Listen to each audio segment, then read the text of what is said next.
हो का भीम ज्योत कारण हे इथं मावशी साफसफाई करायला आता हे झाडून काढायला आता हो का बघा हे सगळं साफ केलंय आम्ही आल्यामुळं हा समजा मन मोठं लागतंय मनातून सेवा करायला आहे ना मावशी मन लागतंय मोठं हा मनातून पाहिजे सगळ्या गोष्टी मनाला नाही भावलं नुसता देखावपणा काय काम मावशी बघा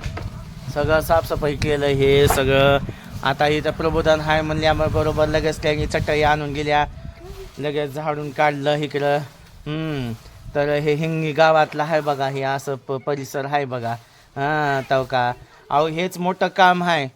भारताच्या बाहेर खरे बुद्ध कळाले तिथं विहार साफसफाई करायला एकूणमेक म्हणतात तू करू का मी करू नंबर लावतात तिथं सेवा देण्यासाठी आणि आमच्या इथं घेण्यासाठी नंबर लावतात आहे ना कोणतं काय राशन झालं काय फायद्याचं झालं हं कोणतं जेवणाचं कार्यक्रम झालं काही असू द्या आणि हे तर तिकडं फक्त सेवा करण्यासाठी आणि इथं बघा खरंच हे असं आहे बघा हे लोकेशन तर चला भेटू पुढच्या व्हिडिओमध्ये जय शिवराय जय भीम जय संविधान